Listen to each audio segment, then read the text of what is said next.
제가 어린 시절에는 어머니께서 참 많이 아프셨습니다. 제 기억으로는 한 10년 정도는 참 많이 아프셨던 기억이 있습니다. 그래서 학교를 끝나고 돌아오면 어머님께서 집에 누워 계시는 일이 참 많이 있었고요. 또 입원을 하시는 일도 참 많이 있었습니다. 이런 일이 반복되다 보니까 한 번은 어머님께서 우울증이 오셔서 그 병원의 침대에 누워 있는데 막 이상한 음성이 들리더래요. 어떤 음성이냐면, 야, 너 그렇게 살 바에는 차라리 죽어라. 그렇게 살아서 뭐하냐. 그런 음성이 들렸는데 참 예쁜 아들 2명이 집에 있었기 때문에 차마 죽을 생각은 하지 못했다는 그런 말씀을 하셨습니다. 어린 시절 어머니가 아픈 모습을 보면서 제 어린 마음에 이런 생각이 있었던 것 같아요. 우리 엄마는 다시는 건강하게 살 수 없어 라는 그런 마음이 제 마음 가운데 굳건하게 자리 잡았던 것 같습니다. 그런데 참 감사한 것은 저희 아버지께서 참 기도를 많이 하시는 하나님을 사랑하는 분이셨거든요. 그래서 아마 한 40년 넘게 비가 오나 눈이 오나 새벽 예배 제단을 쌓으시는, 지금도 연세가 70살이 훌쩍 넘으셨지만 지금도 새벽 제단을 하루도 빠지지 않고 쌓으시는 분인데, 어머님을 위해서 참 기도를 많이 하셨던 것 같아요. 제 아내를 좀 살려달라고. 우리 어린 자식들을 키워야 되는데 이 어린 자식들을 위해서라도 하나님 제 아내를 살려달라고 그렇게 기도하셨는데, 아마 하나님께서 이 기도에 신실하게 응답하셨던 것 같습니다. 그래서 제가 고등학교 2학년 때 어머니가 기적적으로 신장 이식술을 받으시게 됐고요. 또 그 사건 이후로 해서 지금까지 한 25년, 26년, 27년 이렇게 지나가고 있는데 건강하게 지금은 보내고 계십니다. 제가 어머님 이야기로 오늘 말씀을 시작하는 이유가 무엇이냐면요, 저희 집의 책장에 책 한 권이 꽂혀 있었는데 옥하는 목사님이 쓰신 고통을 다루시는 하나님의 손길이라는 책이었습니다. 아마 어머니께서 이 고통 가운데 오랜 시간을 보내시다 보니까 아마 어떤 분이 이 책을 선물하셨던 것 같아요. 고통 가운데 있지만 그 하나님의 손길을 주목하라라는 의미에서 아마 이 책을 선물하셨던 것 같습니다. 이 책에서 옥 목사님은 이런 말씀을 하십니다. 고통의 비밀을 알면 인생의 그 비밀이 열립니다. 이런 표현을 사용하고 계십니다. 고통이라는 암세포는 예상보다 훨씬 깊고 넓게 생애 전반에 걸쳐서 쉽게 제거할 수 없는 난치병이다. 이런 말씀을 하셨어요. 그래서 많은 사람들은 인생을 살면서 자신에게 주어진 고통의 의미를 발견하지 못한 채에 고통 가운데 허덕인다. 마치 암세포처럼 자신 안에 있는 이 고통의 의미를 전혀 발견하지 못하고 그냥 이 고통 자체에 집중하면서 난치병처럼 고통 가운데 고생 가운데 평생을 지내게 된다는 사실입니다. 사람들은 고통에서 면제받는 것, 해방되는 것이 하나님의 뜻이라고 생각하면서 그 고통을 없애달라고 요구한다는 거죠. 그러나 옥하는 목사님은 이런 표현을 사용합니다. 고통 자체가 아니라 고통을 다루시는 하나님의 손길에 주목하는 것이 고통의 비밀을 아는 열쇠입니다. 고통을 우리에게 허락하시는 그 하나님의 섭리와 뜻이 무엇인지를 우리가 발견하고 그 고통 가운데 일하시는 하나님을 발견할 때에 비로소 우리가 자유함을 누릴 수 있고 그 가운데 하나님의 뜻을 발견할 수 있고 그 고통으로부터 우리가 초월하여서 이 땅을 살아갈 수 있다는 것이죠. 그래서 오늘 말씀의 제목은 고통을 통하여 일하시는 하나님입니다.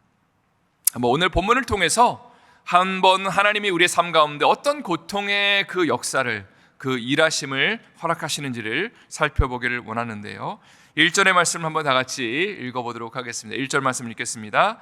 여호와께서 다시 이스라엘을 향하여 진노하사 그들을 치시려고 다윗을 격동시키사 가서 이스라엘과 유다의 인구를 조사하라 하신지라.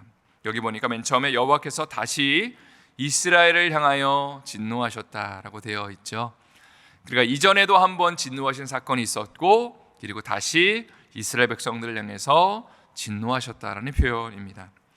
이것은 사무엘상 21장의 말씀과 연결되어 있는 표현인데요, 그때도 하나님이 이스라엘 백성들을 향해서 진노하시면서 3년 기근을 허락하셨던 사건이 있었습니다.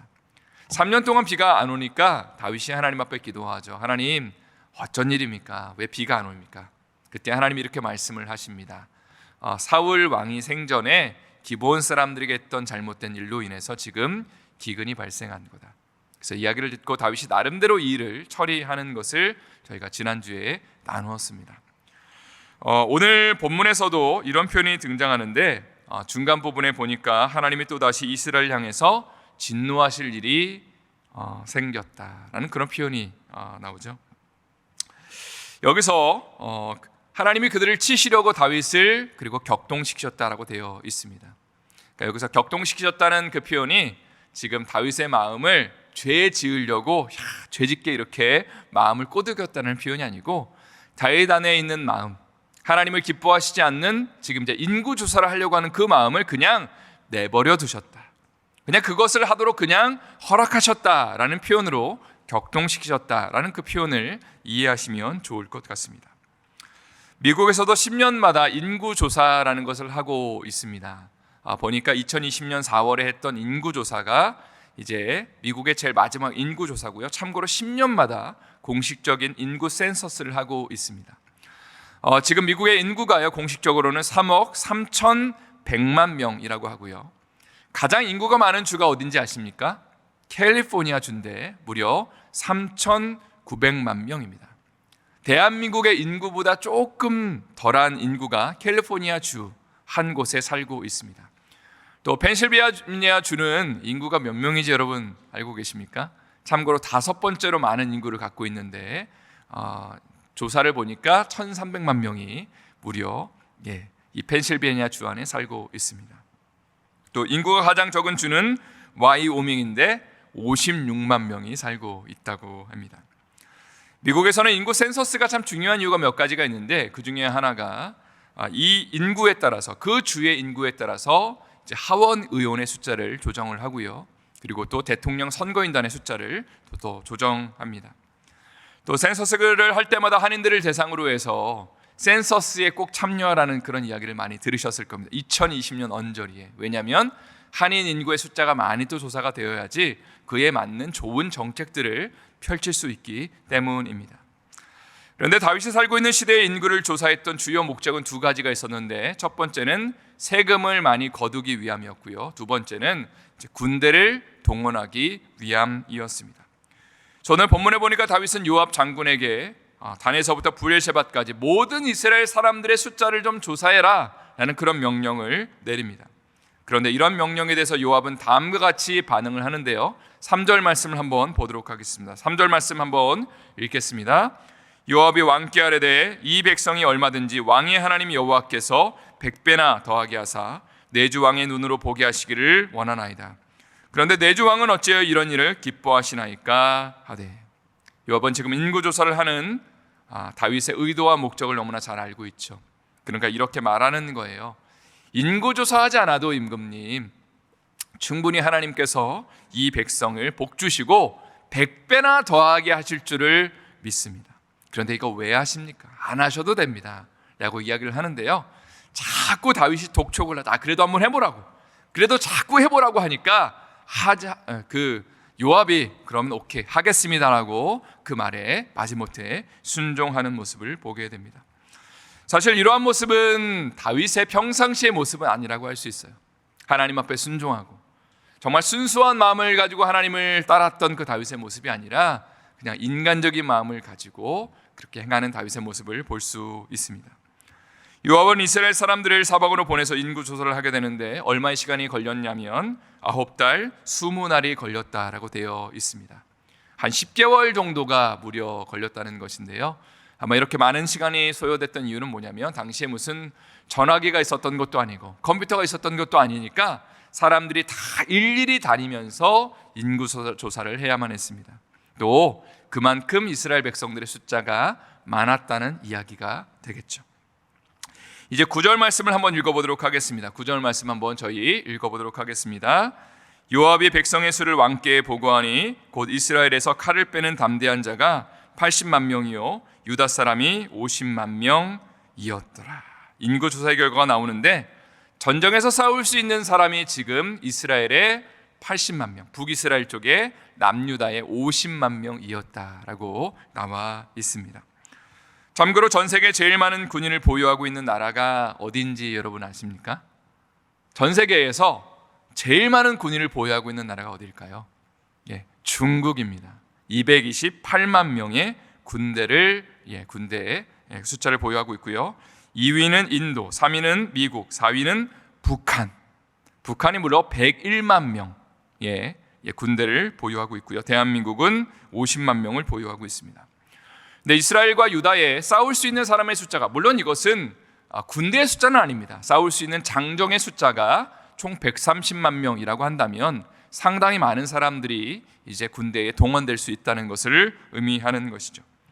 네, 10절 말씀에 보니까 제가 한번 10절을 읽어드리도록 하겠습니다. 다윗이 백성을 조사한 후에 그의 마음에 자책하고 다윗이 여호와께 아뢰되 내가 이 일을 행함으로 큰 죄를 범하였나이다. 여호와여 이제 간구하옵나니 종의 죄를 사하여 주옵소서. 내가 심히 미련하게 행하였나이다 하는지라. 여기 보니까 인구조사를 한 이후에 다윗의 마음이 자책했다. 인구조사를 하고 나니까 야, 이게 진짜 별거 아니구나 라고 하는 그 마음에 이걸 내가 왜 했지? 하나님 앞에 죄송하고 미안한 마음, 회개하는 마음이 들었다는 것입니다. 여러분, 사실 죄라는 것은요, 짓기 전에는 참 달콤해 보이고 야, 그거 하면 내가 참 좋겠다라는 생각이 들 때가 많이 있습니다. 근데 죄는요, 짓고 나면요, 야, 내가 이거 왜 했지? 후회할 때가 참 많다는 것이죠. 다윗이 참으로 귀한 것이 무엇이냐면 죄를 깨달았을 때 그냥 죄만 후회했다라고 나온 것이 아니고요, 하나님께 죄를 회개했다. 하나님 앞에서 하나님 제가 잘못했습니다라고 그렇게 죄를 자복했다는 것이죠. 바로 그때 하나님께서 선지자 갓을 보내셔서 그에게 이런 이야기를 하십니다. 내가 너의 죄를 알고 있다. 그리고 이 죄에 대해서 3가지 옵션을 주겠다. 이 벌 중에 3가지를 택하라고 주님이 말씀하시죠. 첫 번째는 뭐였어요? 이 땅 가운데 7년 기근이 일어날 것인지, 아니면 두 번째로 3달 동안 대적들에게 너가 쫓겨다닐 것인지, 아니면 세 번째로 3일 동안 전염병이 있을 것인지, 그것을 선택하라고 주님이 말씀하십니다. 다윗은 이렇게 말을 하죠. 하나님, 제가 사람에게 고통당하는 것보다는 하나님께 고통당하는 것이 나을 것 같습니다. 그러면서 사흘 동안 전염병이 있는 것을 선택합니다. 사실 저는 이 부분이 참 마음에 와닿습니다. 조금 전까지만 해도 다윗은 인구조사를 하면서 자신의 세력을 과시하고 싶었어요. 하나님을 의지하고 싶은 마음을 버리고 나의 힘과 내 능력을 의지하기를 원했다는 거죠. 그런데 인구조사하고 난 다음에는 죄책감이 들면서 하나님 앞에 회개하면서, 하나님, 이런 것들이 다 무슨 소용이 있습니까? 제가 사람에게 얻어맞는 것보다는 차라리 하나님 앞에 혼남에 얻어맞는 것을 선택하겠습니다 라면서 자신의 삶을 온전히 올려드리는 것이죠. 그러면서 사흘 동안 전염병을 이 땅 가운데 도우는 것을 선택하면서 오늘 본문이 마무리가 됩니다. 오늘 말씀의 제목은 고통을 통하여 일하시는 하나님입니다. 고통이라는 단어는요, 우리가 참 거부하고 싶은 단어이죠. 고통이 발생하면 앞에서 나눈 것처럼 빨리 없애달라고, 이걸 좀 나의 삶 가운데 멀리하게 해달라고 그렇게 기도할 때가 참 많이 있습니다. 그러나 성경은 고통에 대해서 조금 다른 접근을 우리에게 하고 있죠. 욥기 23편 8절부터 10절의 말씀을 한번 다 같이 저희 읽어보도록 하겠습니다. 욥기 말씀 읽겠습니다. 그런데 내가 앞으로 가도 그가 아니 계시고 뒤로 가도 보이지 아니하며, 그가 왼쪽에서 일하시나 내가 만날 수 없고 그가 오른쪽으로 돌이키시나 배울 수 없구나. 그러나 내가 가는 길을 그가 아시나니 그가 나를 단련하신 후에는 내가 순금같이 되어 나오리라. 지금 욥은 이해할 수 없는 고통 가운데서 하나님 앞에 기도하고 있습니다. 그런데 앞으로 가도 하나님이 계시지 않는 것 같고 뒤로 가도 하나님이 계시지 않는 것 같다. 그래서 왼쪽에서 일하시는 것 같아서 내가 그쪽으로 가보니까 역시 하나님을 찾을 수 없고 오른쪽에서도 하나님을 만날 수가 없다. 그런데 23장 10절 말씀에 이렇게 되어 있죠. 내가 가는 길을 그가 아시나니 그가 나를 단련하신 후에는 내가 순금같이 되어 나오리라. 욥은 한 가지 확신을 지금 갖고 있는 것이죠. 내가 지금 어떤 길로 가는지는 알 수 없지만 하나님이 나를 연단하고 계십니다. 나의 그 아버지께서 나의 삶을 지금 만지고 계시고 나의 삶 가운데 일하고 계시고 역사하고 계십니다. 그래서 이 모든 일을 지나가고 난 다음에는 내가 순금같이 되어 나올 것입니다 라고 지금 욥은 고백하고 있는 것입니다. 오늘 본문에서도 하나님은 다윗의 인구조사를 막지 않으셨다고 말씀을 나눴습니다. 그러니까 다윗이 실수하고 잘못한 것을 보면서 때로는 하나님이 막으실 때도 있었어요. 그런데 이번에는 막지 않으셨습니다. 그리고 이스라엘 백성들을 치기를 원하셨다라는 그런 말씀이 나오죠. 왜 하나님이 이스라엘 백성들을 치기를 원하셨을까요? 그냥 잘 하나님을 섬기고 있는데, 하나님을 경외하고 있는데 그들을 치기를 원하지 않으셨을 거예요. 오히려 다윗의 그 실수를 통해서 이스라엘 백성들에게 이제 고통을 허락하시는 거죠. 전염병을 허락하심을 통해서 이스라엘 백성들 가운데 그들의 삶을 돌아보게 만드신다는 거죠. 오히려 그들의 삶에 정말로 하나님 앞에 정금같이 나오게 하시려고, 하나님을 경외하고 사랑하는 자들로 다시 그들을 돌이키게 하시려고 하나님이 고통이라는 것을 허락하셔서 그들의 삶을 그렇게 다루고 계시다는 말씀입니다. 히브리서 12장 11절 말씀도 우리에게 이렇게 말을 하고 있습니다. 한번 다 같이 읽어볼게요. 시작. 무릇 징계가 당시에는 즐거워 보이지 않고 슬퍼 보이나 후에 그로 말미암아 연단받은 자들은 의와 평강의 열매를 맺느니라. 히브리서 기자는 우리에게 만약에 징계가 없다면 이 앞절에서 이런 표현을 쓰고 있습니다. 영적으로 사생아가 된다, 아버지가 없는 상태가 된다라고 그렇게 이야기를 하고 있는 것이죠. 만약에 여러분이 자녀를 키우면서 아이가 잘못을 하고 있는데 그 잘못에 대해서 그냥 룰루랄라 아무렇지도 않게 반응을 한다면 괜찮아, 너 마음껏 살아라고 말한다면 그것은 진짜 아이를 사랑하는 아버지의 모습, 어머니의 모습이 아닐 것입니다. 자녀가 잘못하면 너 일로 와 하면서 아이를 혼내는 것이 이 아이를 사랑하는 엄마 아빠의 모습입니다. 그냥 아이를 혼내는 것이 목적이 아니라 이 아이를 통해서 정말로 좋은 어른으로 성장하는 것을 보기를 원하는 것이죠. 조금 전에 읽은 히브리서 말씀도 징계를 잘 넘기면 의와 평강의 열매를 맺게 된다라고 이야기를 하고 있습니다. 우리가 이 땅을 살아가면서 소망하고 바라는 것이 무엇이어야 될까요?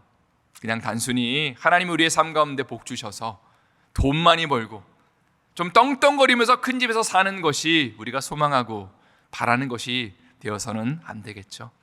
오히려 하나님의 의의 자녀로서 의와 평강의 열매를 많이 맺는 사람으로 하나님이 우리를 그렇게 성장하기를 원하십니다. 그리고 하나님이 기뻐하시는 열매들을 올려드릴 때에 하나님 우리를 향해서 너 참 잘했다, 내가 너를 칭찬하길 원한다 라고 주님이 말씀하기를 원하는 것, 그것이 우리의 삶을 살아가는 자세와 태도입니다. 사실 우리가 추구하는 열매에는 두 가지가 있습니다. 한번 이 말씀을 꼭 마음 가운데 새겼으면 좋겠어요. 우리가 추구해야 되는 열매는 두 가지가 있어요. 한 가지는요, 하나님을 닮아 나가는 것입니다. 저를 한번 따라 하실까요? 하나님을 닮아 나가는 것. 하나님을 온전히 사랑하는 것, 그분의 말씀 가운데 순복하는 것. 어느 순간에 그래서 우리가 하나님과 가까이 있는 것, 성화의 삶을 살아가는 것이 하나님을 기쁘시게 하는 그 열매의 핵심 중에 하나입니다. 많은 경우에는 참 이런 모습을 보는 것 같아요. 문제가 있을 때에, 어려움이 있을 때에 누군가가 성경을 쫙 펴면서 목사님, 다른 건 몰라도요, 제가 이 문제를 향해서 하나님 말씀이 이렇게 얘기하고 있으니까 제가 이렇게 순종하겠습니다 라고 말을 해야 되는데, 이런 케이스를 많이 보지를 못했습니다. 솔직히 말해서 대부분의 성도님들이, 그리고 저를 포함해서 문제가 발생하면요, 내 뜻대로 행합니다. 하나님의 말씀이 이렇게 얘기한다고 말하는 사람이 거의 없어요. 그냥 내 마음대로, 내 뜻대로, 내 생각대로, 상식대로 말하면서 아니 이렇게 해야 되는 거 아니에요 라고 말하는 경우가 너무나 많다는 것이죠. 그러나 여러분, 그것 하나님 기뻐하시는 것이 아니에요. 어떤 문제가 있으면 물어보세요. 하나님 앞에, 하나님 뭘 기뻐하세요? 하나님 말씀은 뭐라고 말하세요? 라고 물으시고 말씀을 펴서 그 말씀이 무엇인가를 얘기한다면 거기에 순종할 때에 하나님 기뻐하시는 열매가 맺혀질 줄을 믿습니다. 다시 한번요, 그 순종함으로 나갈 때에 하나님 기뻐하시는 열매가 맺혀질 줄을 믿습니다. 두 번째로 우리가 맺어야 되는 열매는요, 영혼 구원에 대한 열매입니다. 우리 주변에 있는 사람들, 믿지 않는 사람들, 우리의 가족들, 혹은 해외에 있는 정말 믿지 않는 사람들을 우리가 적극적으로 전도하는 것, 주님의 말씀을 증거하는 것, 그래서 그 사람들이 주님 앞에 돌아온 것을 보는 것이 하나님이 기뻐하시는 두 번째 열매라는 것입니다. 지난주에 이준 목사님께서 안디옥 교회를 다녀가셨죠. 일부 시간에는 제가 그 간증을 들으면서 막 울컥울컥 하는데 꿀꺽꿀꺽 하면서 그 울음을 참았습니다. 근데 3부 시간에는 제가 울음을 주체할 수 없어서 찬양하는 가운데 참 하나님 앞에서 눈물이 참 많이 나는 것을 멈출 수가 없었는데요. 십자가를 질 수 있나라는 찬양을 마지막에 불렀잖아요. 4절 가사가 이렇습니다. 이런 일 다 할 수 있나 주가 물어보실 때에 용감한 자 옛날처럼 선뜻 대답하리라. 제가 이 찬양을 부르면서 십자가를 지는 삶에 대해서 참 많이 묵상하게 되더라고요. 북한의 동족들은 혹은 탈북한 사람들, 근데 예수 믿는 사람들 정말 생명 바쳐서 주님 따르는 그 모습 보면서 한편으로는 제가 참 부끄러웠고, 그리고 제가 예수님 믿은 다음에 그리고 주의 종의 길을 가겠다고 결단한 다음에, 혹은 제가 예전에 스리랑카를 1년 동안 선교소로 다녀왔습니다. 그리고 또 이스라엘 땅을 향해서 나가면서 이런 고백들이 있었거든요. 하나님 제 마음 아시죠? 하나님 제 마음 아시면서 제가 이 찬양을 부르면서 저도 끝까지 십자가 지고, 쉽지 않겠지만 미국 땅을 살아가면서 십자가를 지고 가는 삶이 참 어렵겠지만 하나님 그래도 제가 이 길을 걸어가겠습니다 라고 고백하는데, 하나님이 정말 그 감동의 눈물, 저의 마음을 만지시는 그 눈물을 허락하셔서 참 감사하고 좋았습니다. 성도 여러분, 그런데 말씀을 마무리하면서 이런 질문을 제가 던지고 싶어요. 하나님이 왜 북한 땅에 고통과 아픔을 허락하시는 걸까요? 또 우리의 인생 가운데 왜 고통과 아픔을 허락하시는 걸까요? 라는 질문을 마지막으로 던지면서 말씀을 마무리하기를 원합니다. 정확한 이유는 알 수 없지만 한 목사님께서 이런 말씀을 하시는 것이 참 와닿았습니다. 통일이 빨리 되고 북한의 동포들이 빨리 자유를 얻게 되도록 기도하는 것이 하나님이 원하시는 기도일 수도 있고 그렇지 않을 수도 있다라는 말씀을 어떤 목사님이 하셨습니다. 사실 지금의 북한 지하 교회는 생명력 있는 순교자들이 나오고 있다고, 그 고통 가운데 있지만 그 가운데 사람들은, 정말로 예수 믿는 사람들은 생명 바쳐서 주님을 믿는 그 고백을 그 고통 때문에 오히려 유지할 수 있는 건 아니냐고, 그리고 그들의 간절한 기도가 있기 때문에 나만의 교회들이 살 수 있는 거 아니냐고 그렇게 도전하시는데 정말 마음에 와닿았습니다. 그래서 통일이 되게 해달라고 기도하는 것보다 오히려 하나님이 지금 우리 남한의 교회들에 혹은 디아스포라 교회들에 이미 사명을 주셨는데 그들을 위해서 기도하는 것, 또 탈북된 사람들 혹은 한국에 있는 그 북한 사람들로 이루어진 교회들과 함께 동역하라고, 그들을 적극적으로 협력하라고 일을 주셨는데 왜 그건 안 하면서 왜 빨리 통일을 위해서 기도하냐고 그렇게 말씀을 하시는데 참 마음에 찔림이 있었습니다. 그러면서 함께 사명 감당하는 사람 되라고 그렇게 도전을 하셨습니다. 성도 여러분, 이제 말씀을 마칩니다. 하나님은 우리의 고통을 통해서도 일하십니다. 여러분 꼭 그것을 기억하세요. 나의 아픔을 통해서도, 내가 지금 힘들어하고 어려워하는 그것을 통해서도 우리 하나님은 지금도 이 순간도 일하고 계십니다. 그 하나님의 그 섭리 가운데 오늘도 승리할 수 있는, 오늘도 믿음으로 주님을 바라보며 그 고통 가운데서도 일하시는 하나님과 동행할 수 있는 이 한날 될 수 있기를 예수님의 이름으로 축원합니다. 다시 한번 예수님의 이름으로 축원합니다.